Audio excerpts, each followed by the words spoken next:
السلام عليكم ورحمة الله وبركاته. أهلا وسهلا guys. Marhaban. Welcome to this video guys. Hope you guys are okay. You guys can see. So yeah, this is another. Get this fixed. Keeps moving.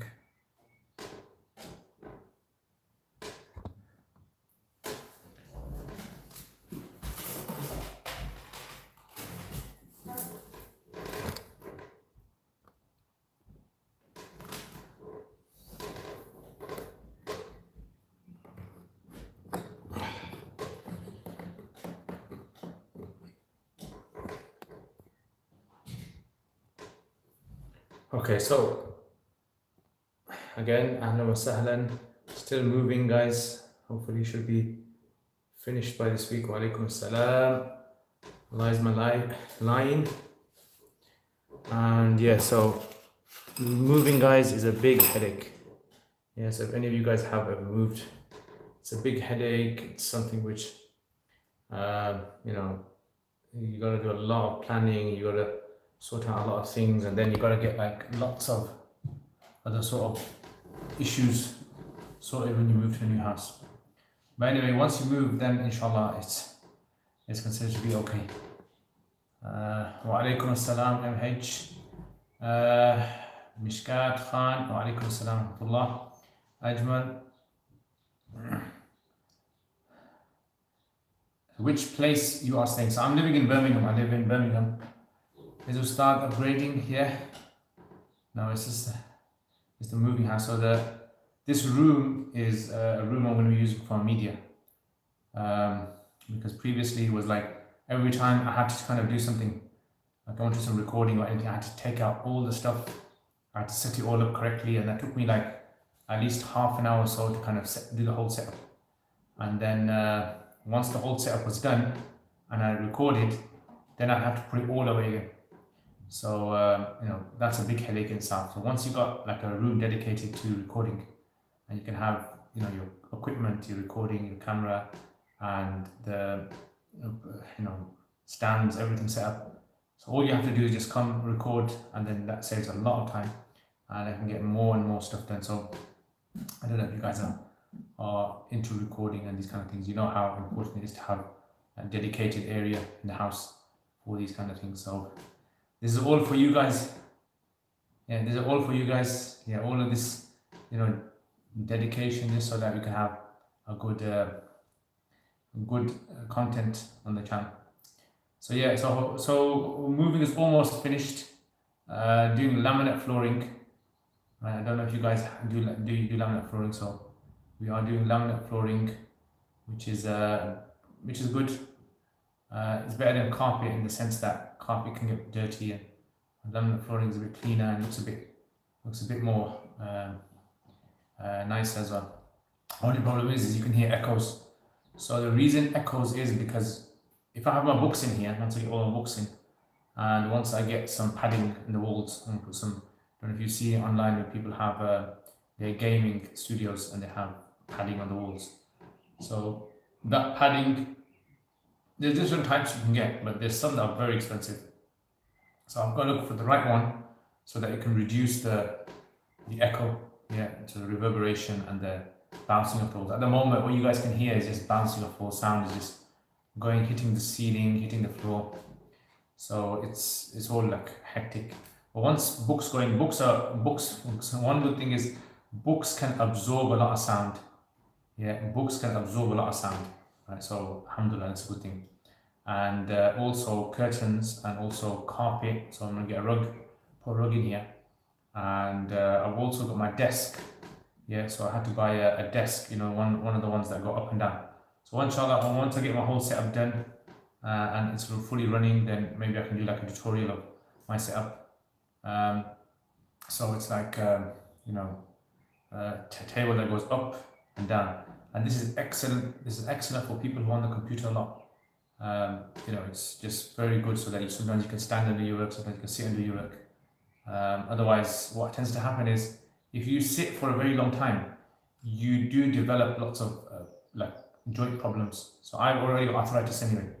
In the summer it's okay, but in the winter it gets a bit bad. So if I stay in one position for a long time, sometimes it can, cause problems for circulation.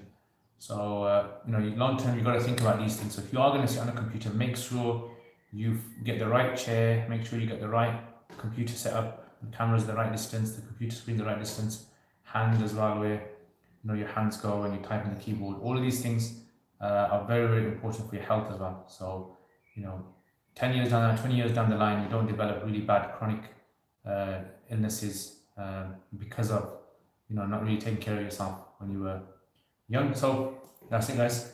So once inshallah it's all done, then I will hopefully inshallah get the right. So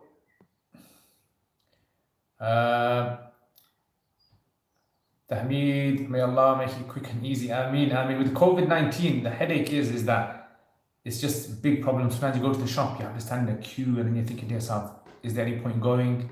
And then when you order things online, sometimes you get some things and they come damaged, and then you gotta resend it back again, and then you gotta wait for them to reply. And Valerie, wa alaikum assalam wa rahmatullahi wa barakatuh. Ajmal, so I say wa alaikum assalam wa sahlan. Forgotten 176A, assalamu alaikum sir. Do you offer courses to Arabic from beginners? Yes, we do. It's called the Quranic Arabic 17 lessons. So if you email, in the description below, there should be an email, for more details. Email, someone, either I will respond or someone else will respond. And it's a 17 lesson course. You kind of learn the major rules of Arabic. You get into the Quran, and then you start being able to see the Arabic in the Quran. It's a very, alhamdulillah, widely registered course. Lots of people around the world are doing it at the moment. Many people have finished doing it as well. Last week we had a young girl, 12-year-old girl, who finished the whole course, mashallah. Alhamdulillah. Allah is my life. I'm going to call you Lifeline. Lifeline, alhamdulillah, I'm very good. Yasin, jazakallah khair wa iyakum. Soundproofing. Yes, the problem is there's two problems. You have something called soundproofing, and you have something which is known as reducing the echo. They're two different things. They're not the same. So soundproofing stops sound from outside coming into the room, and or sound from inside going out the room. Echoing is a different thing. So echo requires, the flat surfaces in the room, the shiny flat surfaces. You need to be able to put stuff in the room so that the sound doesn't bounce off the walls. So that's echoing base. So actually, I had to look into this a lot to kind of see what was the best thing to kind of come out with. So I'm still looking. Ajmal, jazakallah khair. I'm sure you're looking cute as well. Tahmeed, feel free to give me a shout if you need help with putting anything together. Excellent. Tahmeed, what are you good at putting together? Give me a list so I know what to call you for, bro.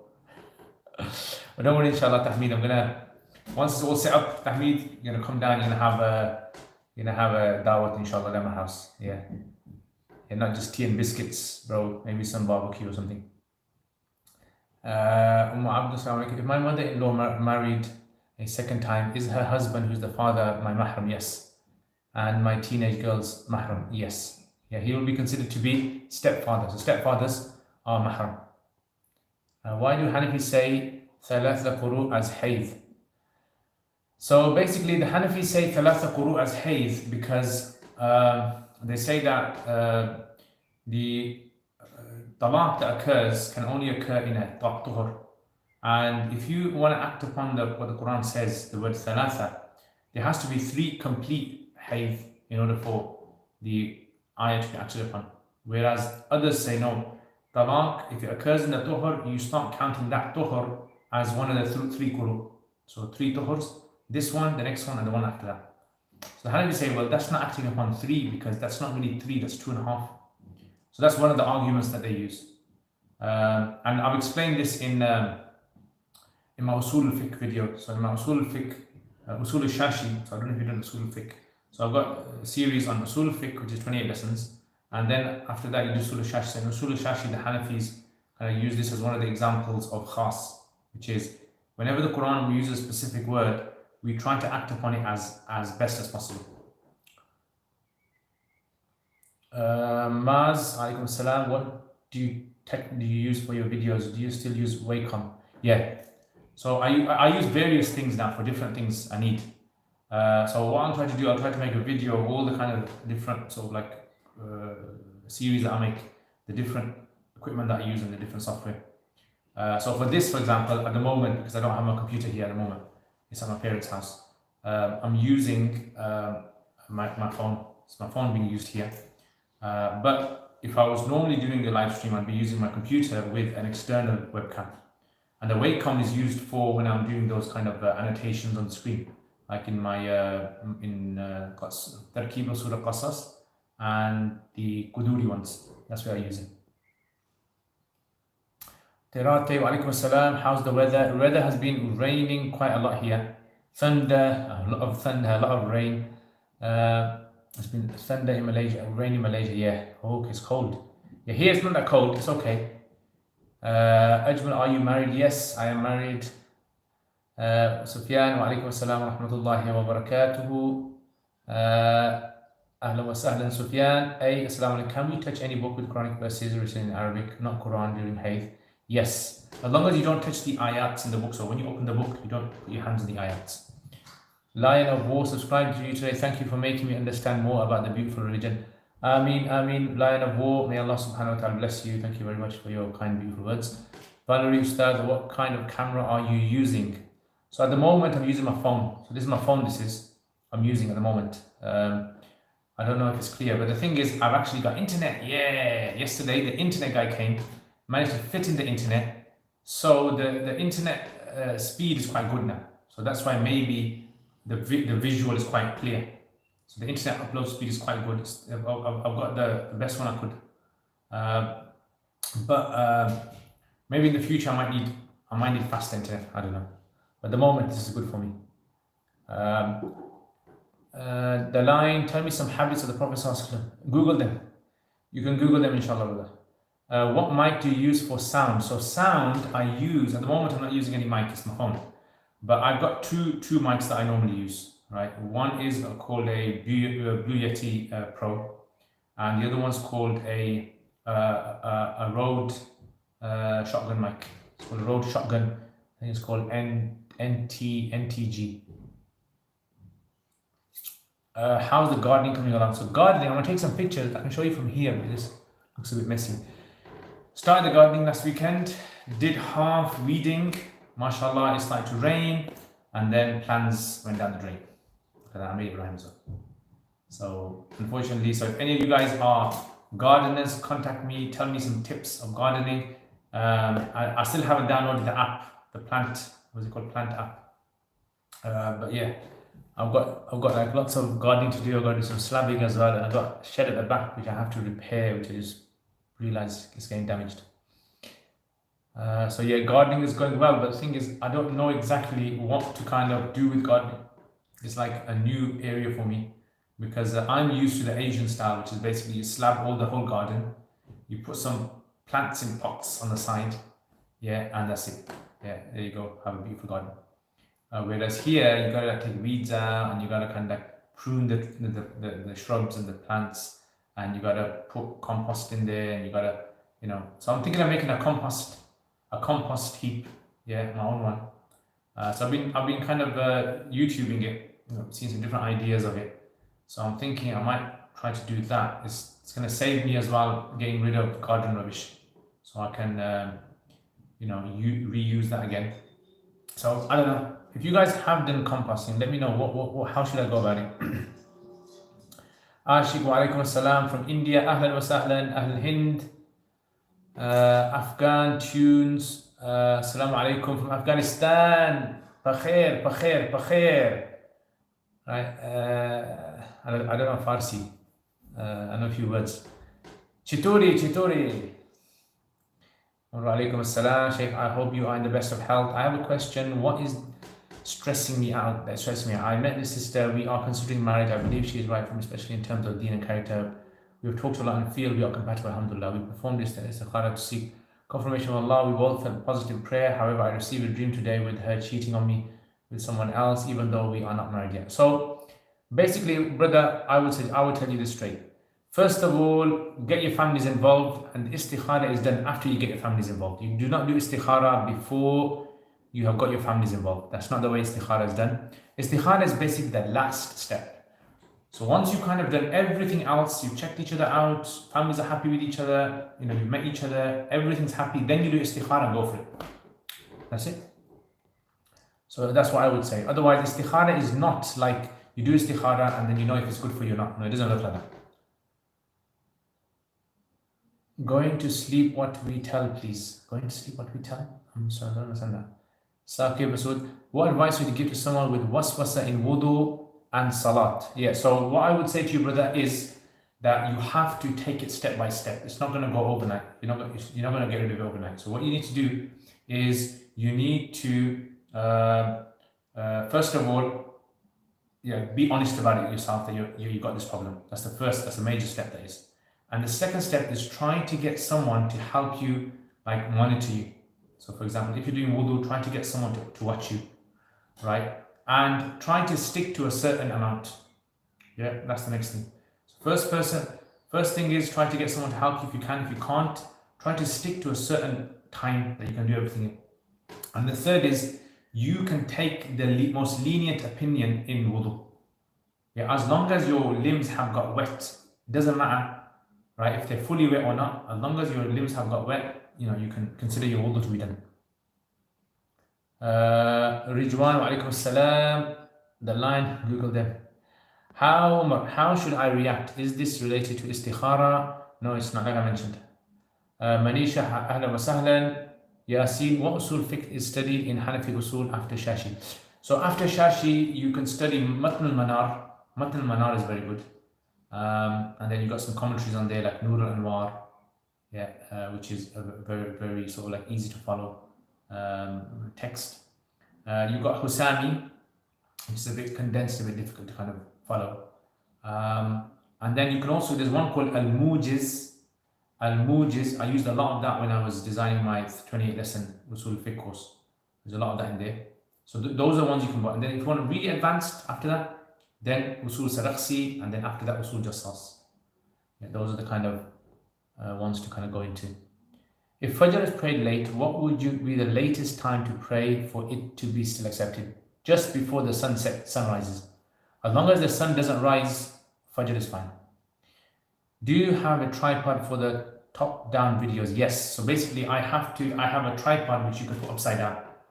So you get these tripods, which are upside-down tripods. You can turn them upside down, and then you can put whatever you want underneath and do your work. Jazakallah khair, Umar. I have one more question. Is it permissible for my potential spouse to have a group chat on WhatsApp without me in the chat with mixed genders who were her university mates? Yeah, I mean, as long as they respect each other and there's no sort of flirting or anything like that, then it's okay. But again, these are things that differ from person to person. She hardly talks to them, but still would like to stay in touch. No one-to-one interaction. Yeah, it seems okay. Behind the K, how old are you? How old do you think I am? Take a guess. How old do you guys think I am? What is the difference between a mu'jiza and a karama? Mu'jiza is something which is usually attributed to prophets, and karama is non-prophets. Assalamu alaikum, Abdul Khan. Hope you are doing well. Ahlan wa sahlan, Abdul Khan. Does breaking of a blister break the wudu, and is blister fluid najis? Yeah, if the blister fluid that comes out, if it's like watery fluid, then it breaks wudu. Yeah, it will be considered to be najis, according to the Hanafi fiqh. Assalamu alaikum wa rahmatullahi wa barakatuhu. Nice lamp, bro. Yeah, jazakallah khair. I've actually got to get it repaired. So the lamp is actually damaged on one side. If you can see over there, it's a bit damaged. So I've got to send that back. So they sent it damaged. I'm going to send it back. What do you think of the claims of spiritual abuse made about some well-known Muslim spiritual guides among Muslims in various tariqas? I say that everyone's human, end of the day. People who expect people who are besides the prophets of Allah, people who expect human beings to be angels in the world is just fooling themselves. So I wouldn't be surprised if these things happen. The thing is I think a lot of the problem is with regards to, it's when it comes to putting people on a high status, right?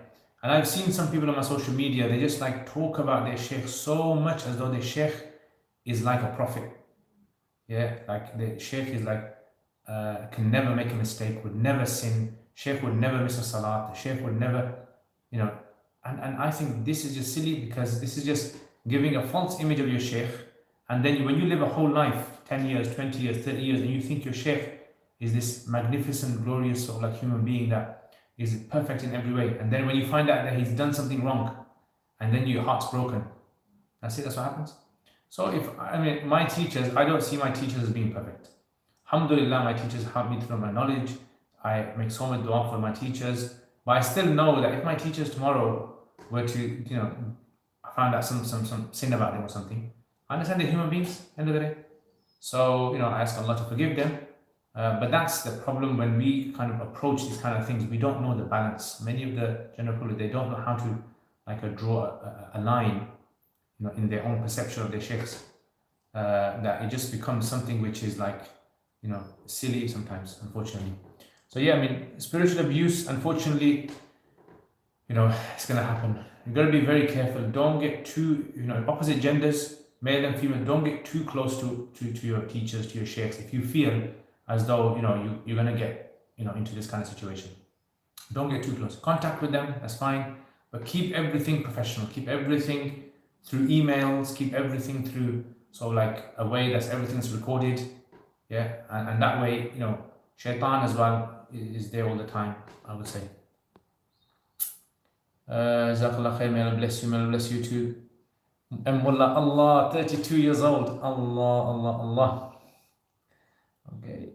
The line, 30 years old. Allah. Imam Shafi once said to someone who asked his age, mind your own business. That's why I'm Hanafi, bro. That's why I'm only joke. MP, 60 years old. Not funny. Kamran, 37. Allah Akbar. Allah, looks like someone's very close. MP, 99. I didn't say how many names of Allah, how many names does Allah have. Yeah, so the correct answer is Kamran. I think I'm 37. I'm 37. I'm 38. Oh, I'm going to be 38 this year. Yeah. I'll be 38 this year. Yeah, okay. 37. Correct. Someone I know has become Muslim, but her husband is not. Does she have to divorce him? So this is an ikhtilafi masala, right? What I would say is it in a non-Muslim country? I guess it's a non-Muslim country, yeah. What I would say is speak to some scholars about this, yeah, because in these kind of situations, it's a very sort of tricky area, especially with new Muslims, when they don't have any sort of like family support. So when they don't have a social support structure in place, a lot of non-Muslims leave Islam. Unfortunately, that's a sad thing. Yeah. So when we hear like Islam is the fastest growing religion, what we don't hear is Islam is also the fastest number of people are leaving Islam as well, in many places. So I would say speak to some scholar about that, because there might be some questions I need to ask you. S. Hussein, wa alaikum assalam, ahlan wa sahlan. What do you think of Medina Arabic books? Excellent, very, very good. Try out. 38, yes, inshallah, I'll be 38 this year. Yeah, so I'll be waiting for my 38th birthday cake from you guys. Yeah, my 38th birthday cake from you guys. Make it like something really nice, yeah. Halal tiramisu. Tiramisu is nice. Halal tiramisu, not the haram one. I don't know what kind of cakes. What kind of cakes are good cakes? What cakes do you guys like? Don't say cheesecake. When's your birthday? Hijri birthday. When's your Hijri birthday? My birthday is the 16th of Ramadan. I know that. I won't always remind you. 16th of Ramadan, 6 p.m. I was born. 16th of Ramadan, 6 p.m. Subhanallah, you've kept your age well. Allahu Akbar. Guess what happened? So basically, yesterday was the first time I saw my video in the Imam Shafi video I made. Yesterday was the first time I saw my Imam Shafi video in 4K. And I looked at myself and I said, what the... I can see the hairs on my nose and I can see the hairs on my cheek and I can see... And I was thinking, this is not right. This is like exposing every single thing on my face. So now I've become a bit kind of like paranoid now about, with those of you guys who watch me on 4K, you guys are gonna see much more than I ever imagined I was gonna show you guys. Yeah, so 4K is just exposing everything, man. Okay, Ridwan, what do you think about the book Expressing I'rab? Expressing it, I don't know. You gotta show me who's written it. I don't know if I've seen it. If you wish to marry someone but their father refuses to meet you, should you persist? Sometimes, yeah. Sometimes, like Indian films. Yeah, sometimes you just gotta carry on and then eventually the father says, okay. So sometimes you show the good side. Try to learn some things the father-in-law likes, and then kind of like show him maybe he likes I don't know, kabaddi. Just tell him some facts about kabaddi. Maybe he likes gardening. Tell him some facts about gardening. Sometimes it doesn't work out. I mean, I remember one of the rishtas that I was looking at before I got married. About 8 months this conversation was going on. 8 months meeting the family. They came to our house and this and that and this and that, and then it was very, very sort of like eventually it kind of put me off. And eventually I just said forget it. It's no point, because the father was just like kind of stretching it and making excuses. And Nutella Oreo cheesecake. I don't know, man. That just sounds a bit dodgy. Would you dye hair if they turned white? So I've got a lot of white hair. I don't know if you guys can see this because there's a lot of light here. I've got a lot of white hairs, right, in my beard. In my hairs, I've got quite a lot. Would I dye it? I don't know. Maybe, yeah. Maybe, I don't know. Maybe I'll dye. I'll see. Some Sahaba dyed their hair brown, some of them dyed it orange, red, some of them dyed it blonde.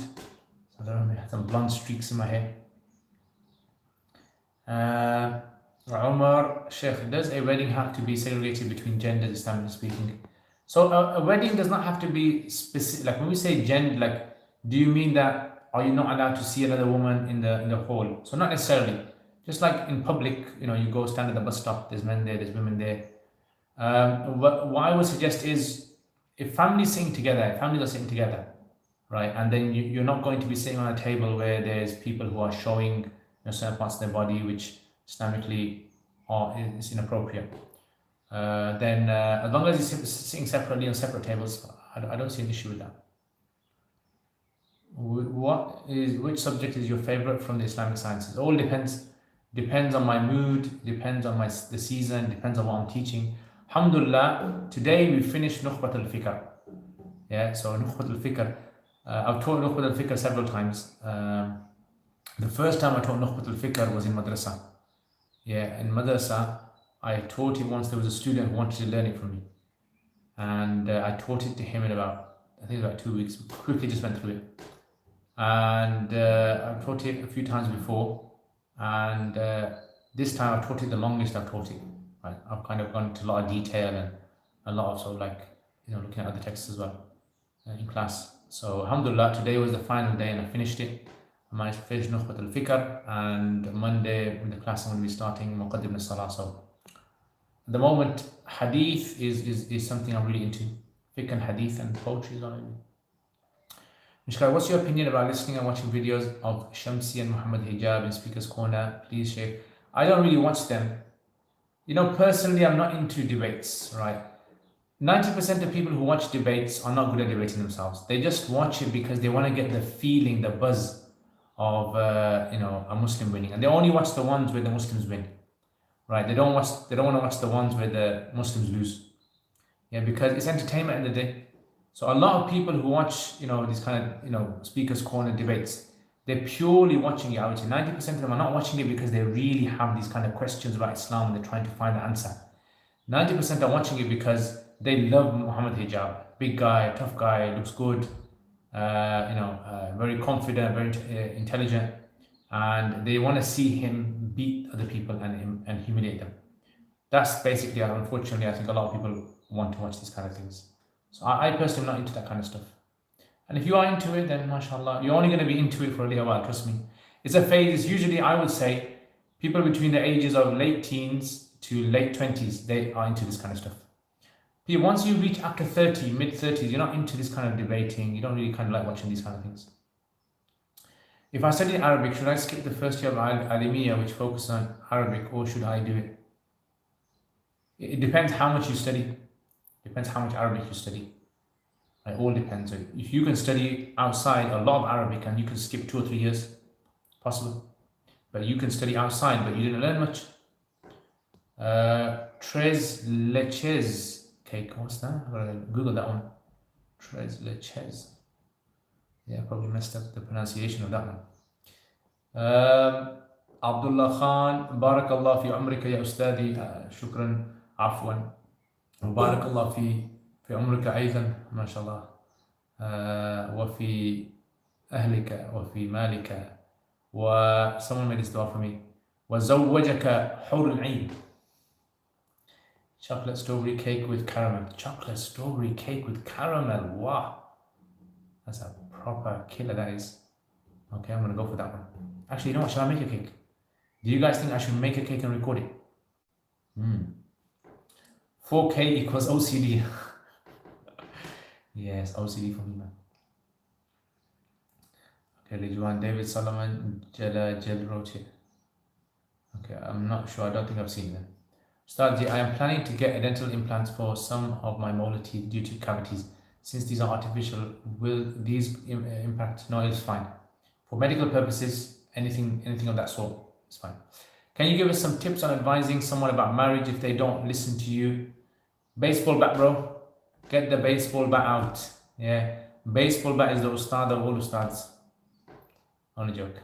You know what it is? You can't force everyone to get married. Yeah, you can't force them to get married. It's, you just got to kind of convince them, isn't it? And sometimes it's just that age, the age where they kind of feel they need to get married. So especially in the West, it's like a lot of people are just not interested in getting married. And, for whatever reason, whether it's for good reasons or bad reasons, until they're like in their 30s and trying to find someone. So it's a weird kind of situation. My advice would be simply just, I don't know, if it's a guy or something, maybe like, I don't know, what do? Maybe you take him down to some people's houses and show them, there's girls that are interested. That's what my mother used to do. My mother used to bring me photos and say to me, look, there's this girl, are you interested in her? You got this girl, you're interested in her. And I said, look, Mum, I'm studying, I'm not interested in these at the moment. Is it true that Muslims cannot dye their hair black? If so, then can they dye it, let's say, blue or green? So because black is like explicitly mentioned in hadith, then that's why there's a big ikhtilaf on this issue. As for other colors would be okay, it's fine, it's not prohibited. As long as it's not done imitating another sort of like religion of some sort. Is it too much anger and laughter bad for a person?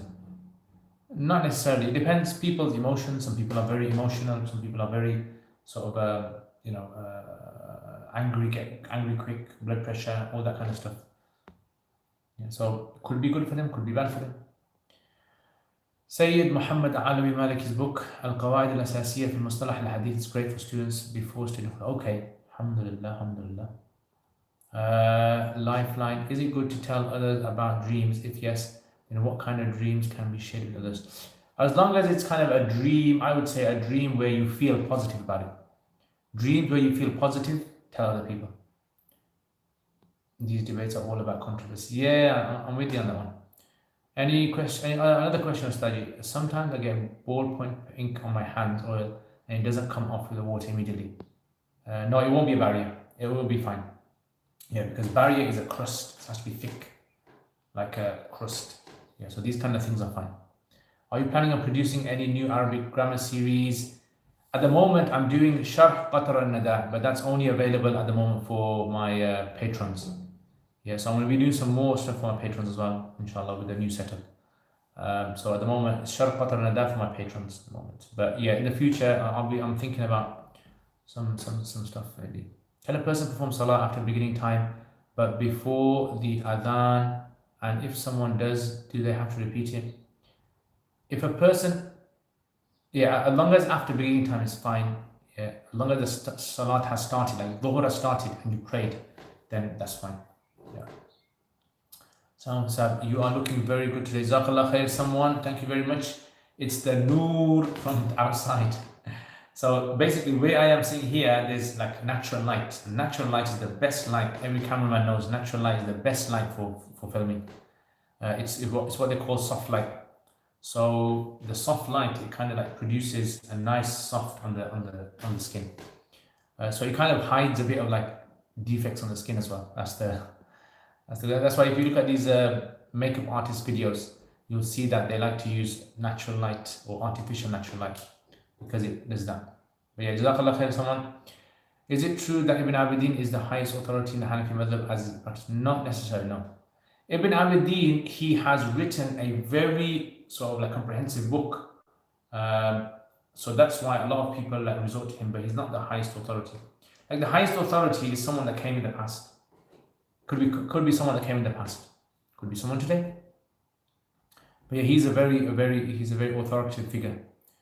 I have a perfume that has alcohol in it. Can I still do namaz? Yes. According to Abu Hanifa, this type of alcohol is fine in perfumes. Which patron tier is the Qatrun Nada series on? So it's on the 14 one.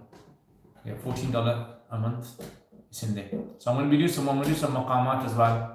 And I'm thinking of some other sort of like things I can do, because once I got my setup all set up, for me to record it's much easier.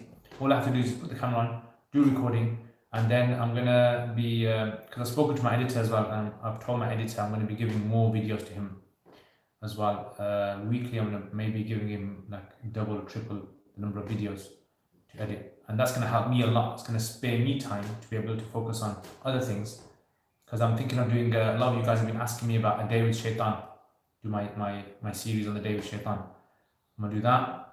Maybe I'm gonna do my dreams course, right? And maybe I'm gonna do also my evolution of fiqh course. I'm gonna break that down. It's gonna be a long-term sort of thing. So hopefully, inshallah, yeah, those are the kind of courses I've got planned, inshallah ta'ala, and also more 40 hadith courses, because a lot of you guys have been giving me a lot of good feedback about the 40 hadith one. Yeah, so we'll see inshallah. Now, because I'm a bit more flexible now of what I can do. Yeah, there are some other ideas as well on Arabic, sort of like short clips.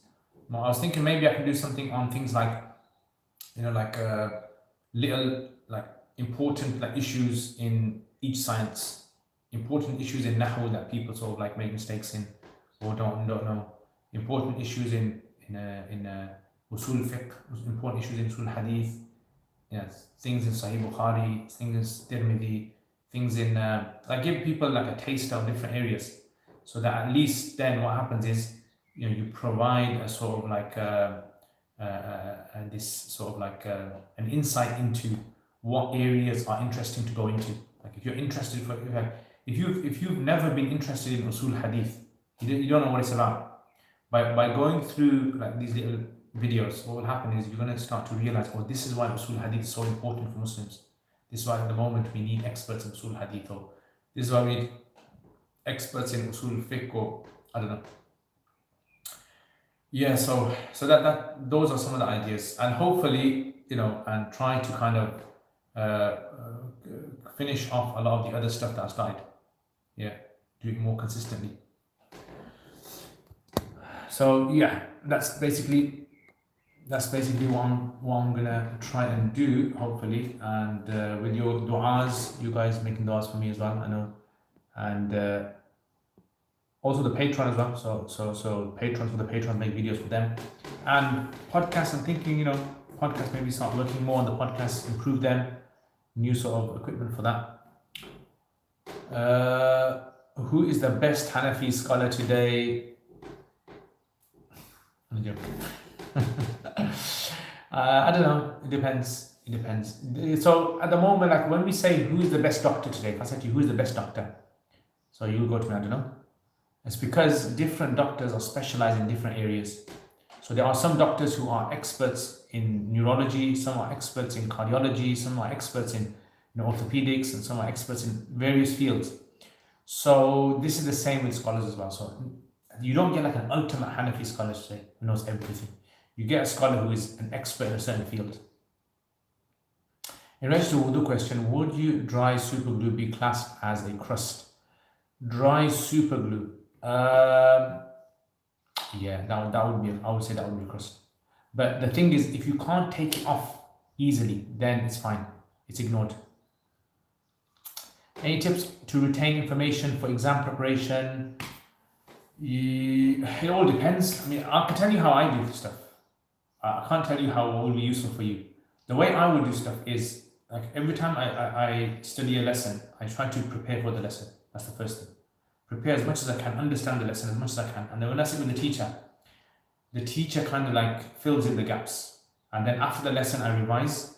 And then I try to summarize all my stuff in small notes, like small summarizations of topics. And then I try to read up on that topic in various areas, like, Google it or ask other people, what do you think about this? What do you think about this? And that way your knowledge increases. So for example, let's say your topic is, let's say, fiqh, right? So do those three things: preparation, class, and revision, and then summarize the topic. So like Hidayah, I would summarize the entire Hidayah, like about 10 pages, into one A4 page, right? Try to make as much like condensed notes as possible and make it colorful. And then I would kind of like look into other madhabs, speak to people about it, and that would kind of make me more interested in the Masai. That's what I would do. But it all depends. Yes, please, a day with shaitan. I knew you can say a day with shaitan. Yeah, so a day with shaitan is because you keep telling me, inshallah. So I will do a day with shaitan. Wa alaikum assalam. Could you please explain the concept of wahdatul wujud and wajidul wujud? Okay, next time, inshallah. Next time, because it's a bit long, and at the moment I'm going to finish in a bit anyway. Okay. Next Mija. I said that wrong. Nahimija. Is it Nahimija? I want to say I'm impressed how Islam represented England. I'm from Germany, and here on YouTube and other social media accounts, I saw great channels there speaking English on debate. MashaAllah. Alhamdulillah. I don't know. Maybe they are in Germany. I'm not sure. I think the thing is, there's a strong sort of like concentration of Muslims in certain areas in the UK. And I think that plays a big role in sort of like developing Islamic discourse with the community. Mishka Ustad, what is the proper procedure for learning classical Arabic? Are the YouTube videos enough for purpose, or should you physically attend classes authorized Sheikh area? Yes, I would say first of all, you need to study some major works with some teachers, right? So, like for example, imagine you got 100% like classical Arabic, yeah? You need to study about, I would say, 5 or 10% with a teacher. And then after that, you can do your own reading. With most sciences, that's the main thing. You study about 5 or 10% of the texts, the teacher, and then after that, you can go on your own way. And this will develop inside of you like an understanding of how to guide yourself through the science. My line said, tell me please the best time to wake up for tahajjud just before Fajr. Jazakallah khair. Almost impossible to take super glue off skin, got to almost shave. Yeah, so that's it. That the Hanafis would say the Sharia wouldn't expect you to harm your skin because of that. Salam alaikum. Who came up with the chorus of the Bursa as it is not originally in Imam Busiri's poem, and how did it become? I have no idea. What are you talking about? Mawlaya salli wa sallim da'iman abadan ala habibika khayr khan kullihimi. I'm not too sure about that. It's a good question. Jazeb, how are you, sir Jazeb? Is it okay to make dhikr while watching sports, for example, to prevent from wasting? Yes, you can do that. As I was saying, I think that would be a great idea for video, for students, how to prepare for class and how to make notes, study tips. Yes, how to make notes. That's a good idea. There's actually a guy I've seen on YouTube. He's a YouTuber. I think he's a Muslim. He's a doctor, and he kind of like shows how he makes his notes. It's quite good. Does eczema fluid break wudu? I'm not sure because I haven't really kind of looked into different types of eczema and the different types of fluid that come out. If it's something which is very, very difficult to avoid, then the person can do wudu for every salah. But I'm not exactly sure. I assume it would. Ali Abdal, I think his name might be Ali Abdal. Yeah, Ali Abdal, he's an Asian guy. Yeah, and I think he's a doctor as well. He's a doctor, Cambridge. So yeah, so basically, those kind of like channels are very good for learning techniques of memorization. Learning how to from different people's experience. Remember, there's no perfect way to memorize anything. No perfect way at all. Always remember this. You are unique. You watching this, you are unique. You are not me, and I'm not you. The things that will make my memory sharp and good are not always going to be the same that will work for you. So I remember in madrasa, teachers used to say, eat badams and do this and do that. But that doesn't always work for everyone. That might work for a certain climate in the world. It might work for a certain type of badam, certain type of almond. It might work for a certain age. But what we have to understand, if you kind of look into kind of nutrition, a nutritionist, they will tell you that different ages, the diets should vary. Right? The diets and how much types of minerals and essential elements that you should have in your diet. They'll tell you depending upon the age, it differs. So that's why learning is different as well. Not everyone learns in the same way, right? So you might be like a very good person in teaching something, but your teaching skill might not be beneficial for a certain group of type of people. You just got to accept it. So people have to kind of work around that, I'd say. I remember when I studied with some of my teachers, I found studying with some of them very, very difficult. I just couldn't learn that much from them. Not to say that they were not pious or anything. I assume they were pious. But it was just the way that they would kind of like deliver the lesson. I found that to be very difficult to be able to kind of find my compatibility with it. So a lot of people tend to think that there's one way to do everything, one way of spirituality. There's not one way of spirituality. Getting close to Allah, there's various ways. There's a way which is like in sync with your body, with your mind, with your situation. It's like perfect sort of spirituality for you. And that same spirituality for someone else will be different.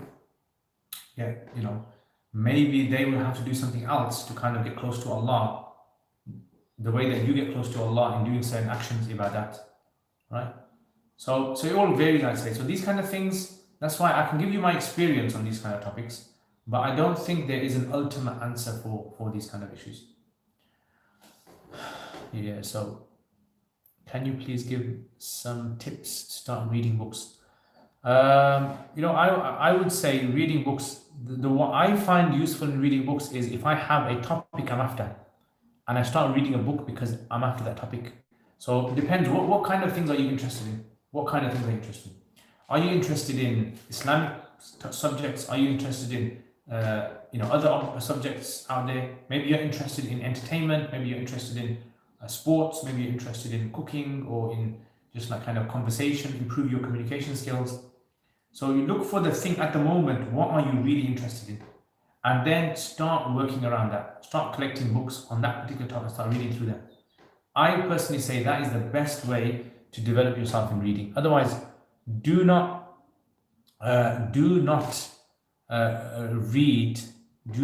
read because someone else is reading.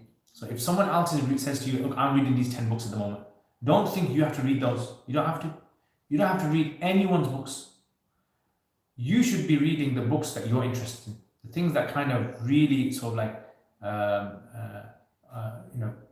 increase your sort of like passion, or maybe kind of like develop you as an individual. Let's say, for example, you feel you're an introvert. You're someone who can't communicate with people out there as you wish you would. There's books for people like that. You start reading those books. You might be thinking to yourself, look, I'm interested in this new technology and the new developments and what's the world going to look like in the future. Look into stuff like that. Yeah, read kind of books on those. Right, you get lots of information out there.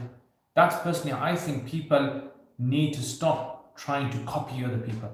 You need to be yourself. You need to be individual. Yes, there are certain core subjects that you have to study. Definitely, if you want to become an expert in any field. But a lot of this kind of reading, I think it's a personal What's the opinion of Ahlul Sunnah on Ibn Taymiyyah rahimahullah? Some cultural scholars become very vulgar when speaking about him and others. Yeah, so there's a difference of opinion. There's a difference of opinion about Ibn Taymiyyah rahimahullah. And the reason there's a difference of opinion, not just about Ibn Taymiyyah, but about other individuals as well. But you see, the reason why Ibn Taymiyyah has been highlighted, right? So you have Imam Zahabi, he had very similar views like Imam Ibn Taymiyyah on many things, but no one says anything about Imam Zahabi. Or like, Imam, let's say, Abu Bakr al-Baqillani had certain views on certain issues, or maybe even Imam Ibn Sina had certain views on certain issues, or Al-Ghumari had certain views. The reason why Ibn Taymiyyah has been highlighted is because he became political. When you become political historically, this is like a trend. When you become political, people will start having a bashari. Right? People will start reading your works, for critiquing purposes, to find faults, to find mistakes in there. And so it's like, well, the question a lot of people need to ask themselves is, if your sheikh said something like this, right, what would you say?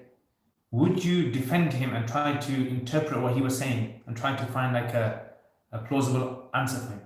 Or would you just say he's deviant? Right? You find an answer.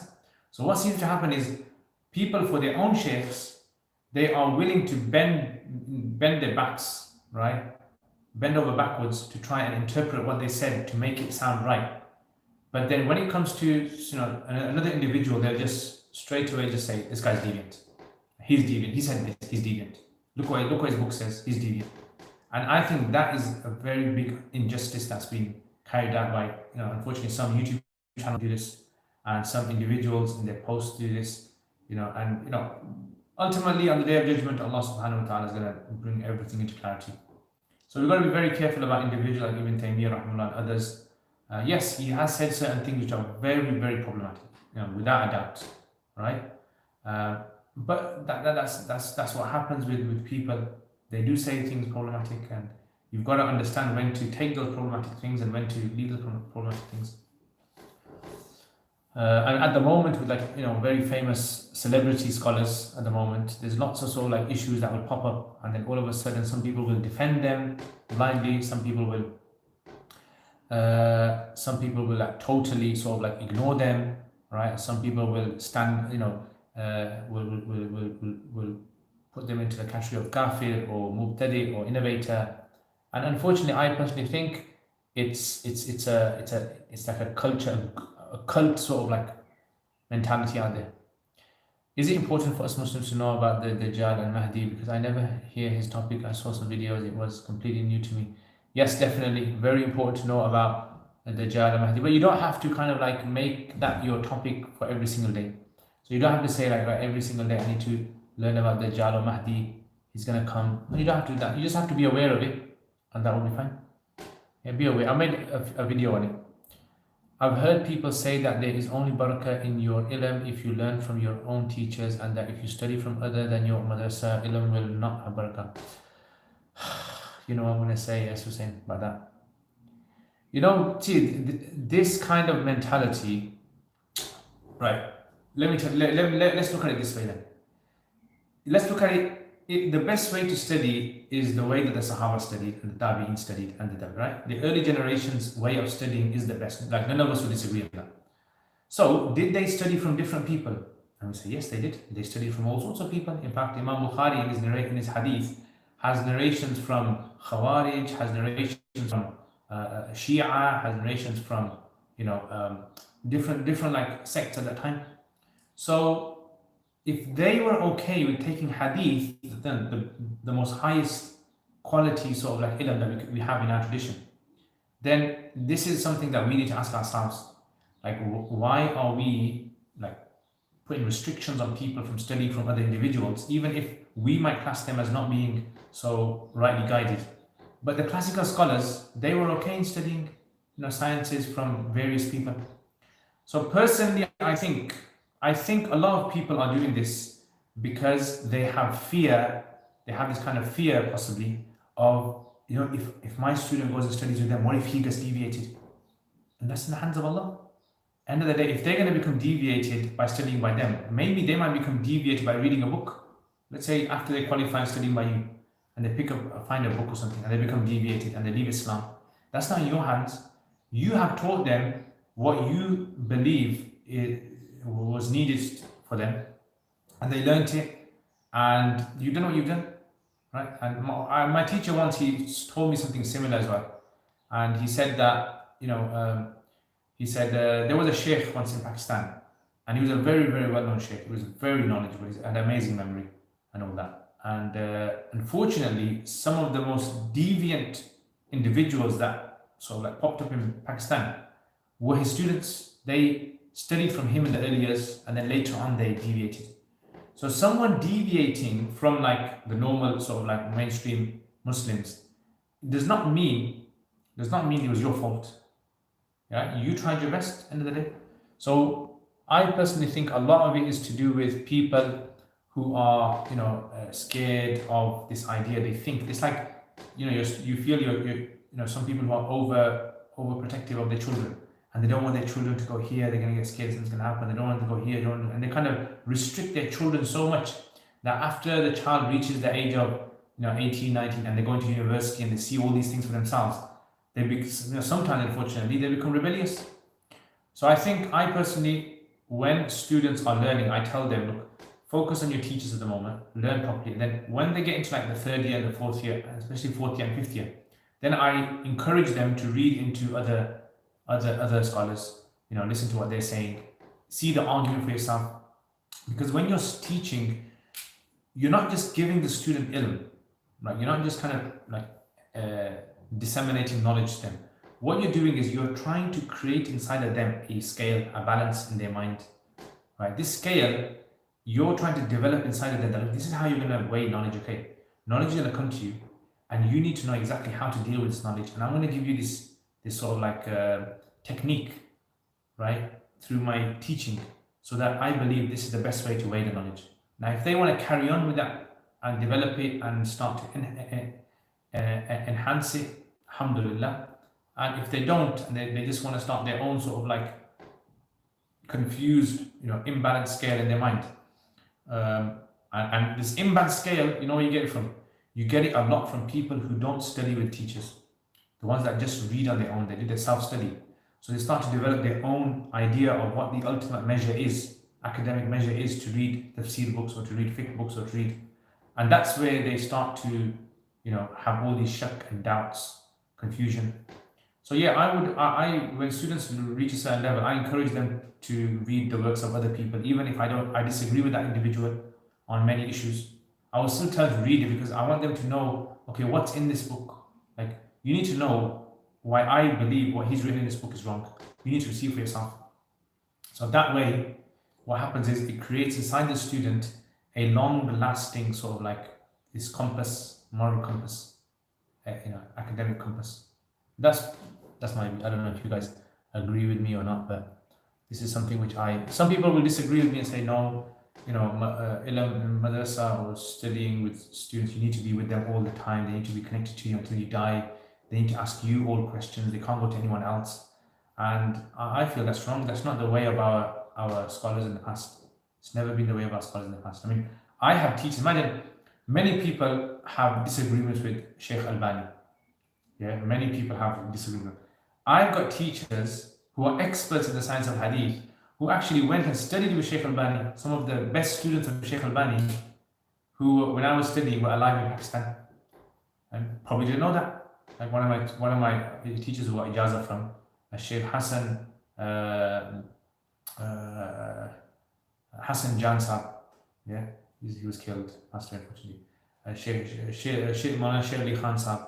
Yeah, these were two who actually went to Medina Munawwara in the 60s, studied by Sheikh Albani after they graduated from Pakistan. So they've got education there. One of my teachers, Sheikh Abdurrahman Ghaznavi, he studied by Sheikh Salih Al-Uthaymiyin, in Saudi. Sheikh Abdurazak Iskandar, who studied by scholars in Egypt, and Sheikh Abu Zahra. Yeah, Sheikh Abu Zahra is a well-known for his, certain modernist views, right? And he still studies them, because this is how we develop ourselves. Yeah, and definitely I agree with MP. Yeah, it develops critical thinking, and we need to, for future generations, that's what we need to invest in. Invest in learning techniques that develop students and kids and young generation in their thinking, because that's when they're going to be tested the most, right? Because you got like a Western system, right? Think about it. You got a Western system, and a very atheist sort of like models of theology, yeah, atheist models of how we look at life. The youngsters, when they grow up, they're going to read this and they're going to think this makes sense, right? They're going to say this makes sense, and when they start thinking this makes sense, what they will just think about the madrasa system, they'll think, you know what, these guys did not teach us anything but just memorize this, learn this, read this. When the exam comes, say this, say this, say this. And that's the sad thing, that is, because if you've only given your students words to memorize and you haven't developed their faculties of thinking, shame on you. That's just say shame on you. You never do that with your children. With your own children, you never ever do that. With your children, you would always make them think about things. You always would sit with them and say, why is this wrong for? Why is it wrong to sell drugs? You tell me, right? List for me 10 reasons why you shouldn't bully other people in school. And that way, when you have this thinking sort of like inculcated in the youngsters and in the students of knowledge, you're giving them the most precious gift that Allah has given anyone, which is to be able to, utilize the aql with the deen and to be able to spread it in the best way possible. That's all. I don't know. That's what I personally sort of think about these kind of things. And me and going on about teaching systems. I personally feel very passionate about that. But yeah, inshallah, hopefully, maybe there could be like a group of people out there that we could have some sort of like a like-minded sort of like group. Maybe we can start something online. I don't know, maybe this is speaking aloud. We could start some sort of like a way of teaching the deen, tweak our syllabus in such a way that we can, give people an understanding and empower them, so that in their own communities they have this sort of like confidence of the deen. That's what we need, confident people that can talk about the deen in a very confident way, right? And they can answer people's questions. That's an important thing. What we don't want to develop is people who feel they're confident in their religion, but when they ask questions, they feel insecure. They don't like people asking them questions about the deen, right? Because, this is the way of our Sahaba and Tabi'in and Tabi Tabi'in and early generations. They were happy. People asked them questions. They had answers. Their answers are the books that have reached us, right? So the sciences that have reached us from what they wrote is simply because they were asked questions. Mas'ala means a question. In fiqh, it means a su'al. Sa'ala yas'al. Mas'ala means question. So, questions is something very important for us. We need to have the ability. If someone comes to you and says, okay, I don't know why do Muslims have to learn Arabic for? Right? People ask me this question. Why do Muslims have to learn fiqh for? Why can't this be like this for? And there might be questions that, intimidate some people, right? That's fine. You feel intimidated, okay, that's fine. The natural is. You go and research more, research until you feel comfortable inside. Your heart feels content. You feel, you know what? I believe this is the right answer. And then you respond to them. Right? Or you kind of answer that question in a certain environment. So yeah, I think that's what we need now. Unfortunately I've seen some people who, they come to me and say, when we kind of go to certain individuals to ask them questions, they say, don't ask this question. This is questions like Kuffar ask this question. Yeah, this is the kind of question Muslims should never think about even. Ignore it. Right? But the problem is, if you keep telling people to ignore, you can't shut off their brain. Yeah, the brain, it needs to be satiated. You need to answer its questions. Some people's brains are very sort of alert and energetic. They want to ask lots of things and they don't become satiated. And then some people will just become satiated because the Ustad told them something and they're happy, that's it. They don't want to go in. That's fine, totally fine. But you have to cater for a wide sort of like variety. And this, Masruq is a famous tabi'i. He said this. He said, the companions of the Prophet ﷺ were like ponds of water. He said some ponds of water would quench the thirst of 2 or 3 people, and some ponds of water would quench the thirst of like a dozen people. But he says some ponds of water would quench the thirst of anyone who came to it. And he goes, Abdullah ibn Mas'ud was one of them. He goes, if you had a question on anything, You go up to him and he would give you an answer and you feel satisfied with it. Yeah, because they had confidence in their religion, in the knowledge, and they were not, secure about themselves, about the deen of Allah subhanahu wa ta'ala, so they could answer. Anyway, so guys, Jazakumullah khair for joining me on this Friday live stream. Hopefully, inshallah, tomorrow we have a live stream, and from now on, inshallah, we'll most likely be doing the live stream from here. Like I said to you, I got the internet sorted yesterday, which is a fantastic thing because now, the stream is going to be much quicker. I just need to get all my equipment and stuff shifted over here. As you can see, no bookshelves here at the moment. Some bookshelves over here. Maybe put a sofa over here. You guys let me know. You guys tell me how I should set up my room. Yeah, that'd be a good idea. You guys send me, maybe you can email it to me, maybe like a drawing or something of what you think I should have in the room, in the media room. And let me know, and I might take some ideas. I might take someone's idea. If I do take someone's idea, then I'll give them a shout out, inshallah, if I like the idea. So you tell me like what I should have in the room. Maybe some obviously I need some bookshelves. I bought some bookshelves anyway from IKEA. I got some. Tell me what kind of where should I put them? How should I arrange the room? Lighting. I've seen some YouTubers have this kind of like background lighting. Yeah, it's like fluorescent lighting. I might have that in the background, so maybe like something there or something you can see. Sound obviously is for echoing. Have something for that as well. And yeah, so let me know, inshallah. And jazakallah khair, guys. Take care, inshallah. Remember me in your du'as. And assalamu alaikum wa rahmatullahi wa barakatuh. Oh yeah, by the way, what did you guys think of Smile to Jannah on our podcast yesterday with Brother Zishan? Yeah, I mean, that was the first time I actually met him, I haven't met him before that. So that was the first time I met Brother Zishan. MashaAllah, he's very sort of easygoing, very, very funny. Yeah, sometimes you gotta control him. Yeah, but alhamdulillah, he's a very enjoyable person, mashallah. And maybe we can bring him on in the future next time again. He's providing a good sort of genre for Muslim youth, right? It's a very sort of like clean genre. It's kind of like it provides something like a substitute for what's out there at the moment.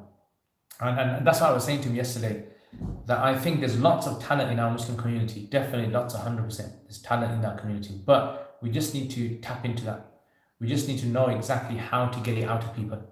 And imagine someone for the entire life, 40, 50, 60 years, they kind of live and they don't realize they had all this talent inside of them, and they just needed someone to help them with that talent, and they could have been doing some amazing work for the community, right? Whether it's like videos like Brother Zishan's making, or whether it's something like Roots of Knowledge, or whether it's like debating or anything.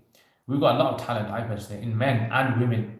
And I think he touched upon a very good thing yesterday, which was for women, there's nothing for women, there's nothing for our like sisters out there, right? There's no kind of like sort of like female figure or female figures who are providing something for people out there, sisters out there, who are in a situation where they want this sort of like role model figure in the community. They want to see, and it's right what he was saying is that when unfortunately sometimes some of these celebrities take up a hijab or something and then people get really upset, it's the question that we need to ask ourselves is, what did we do for that? Because there's a reason why this is happening. There's a vacuum in the community. Why didn't we fill that vacuum up? Why didn't we provide something? You can, just to finish off on this, you can put a girl into a madrasa, right? You can come out with an alima, apa, whatever, and qualify here. But that's only one area, right? There's also other areas in our community that need to be looked at as well. Yeah. So ilm, definitely there needs to be female scholarship, academic contributions from females, and we need to give them that confidence that they can do this, and give them a chance as well, and not make them feel as though they're the ones that should be silent and quiet and behind the doors and not do any sort of like khidmat of the deen in that sort of way. But yeah, so I think it was a very good points that he raised. And personally, I think that's maybe something that we need to look into. So I personally think a lot of you guys have some good talent, right? But it's just some of you guys don't know what steps to take next. It's like some of you guys will not know, okay, right, if I want to start a channel, what do I do though? Right? If I want to maybe, make a series, yeah, what do I do? How do I do it? I don't know how to do it. Maybe people laugh at me, maybe people. So when you have individuals in the community who are providing, like, for example, advice to people, training people, giving them these kind of tips, it will spark inside of some people an interest in going forward, I think. And that's something which I think, which one of the aims of Roots of Knowledge, I think this is one of the aims that I have, which is you want to be able to not just make videos. I can make videos, but what I want, if I die tomorrow, my videos are over, and maybe Roots of Knowledge will be over. Who knows, right? Because is there someone else that's going to come and be able to provide videos like this, or even better than this? Is there going to be brothers or sisters even that would be able to carry on this kind of work? And that's what I would want. I would want people, brothers and sisters, men and women, young, old, doesn't really matter, to be able to carry on this kind of work. So you can have a very strong, source community online that can actually cater. Something like, Seekers Hub is a very good example, but there's still more that can be done, definitely. Seekers Hub is a good initiative, but I believe that there's always room for improvement, always room for, being able to provide a good. So anyway, that's enough of me chatting and going on. So I just went to B&Q, bought some more laminate flooring. You guys want to see my laminate flooring? Yeah, so this is laminate flooring. I'll show you. This is the laminate flooring. Yeah. Laminate flooring there. It's been put in. I just need to get a drill. I'm not good at cutting these kind of things. So the person who's actually good at cutting these things is my sister.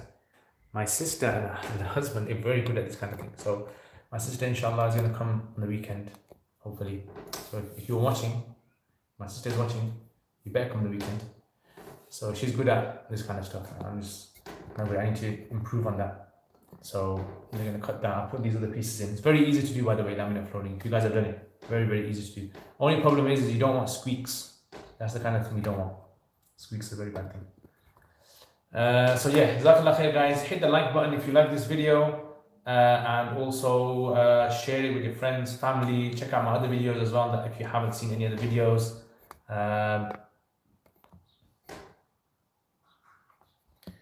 Yeah, I mean, an Alima posted her picture on Twitter announcing her graduation, and the whole MT became war zone. Yeah, man. Yeah, that's social media for you guys. That's social media for you. But that's the barakah of social media, you can say. Barakah of social media. So anyway, do you guys like this lamp? Do you guys like the design of it, or should I change it for another one? I think it's okay. It's good. Nice kind of background. Gives a bit of ambience to the room. Nice tone to the room. Yeah, maybe I can do some spiritual dars here with the lamp and corner, nur coming out the lamp. So yeah, anyway, take care, guys. Remember your du'as. Is there any course online teaching BA Arabic for free? I don't know. Maybe Seekers Hub. Maybe you can try Seekers Hub. They got a lot of free content. Yeah, Seekers Hub have quite a lot of free content. In Arabic, there's lots of stuff in Arabic. Arabic is loads of things. Mishkat, you're welcome. Jazakallah khair, guys. Take care, inshallah, and I will see you guys tomorrow. Make sure you tune in for the Q&A. Assalamu alaikum wa rahmatullahi wa barakatuh.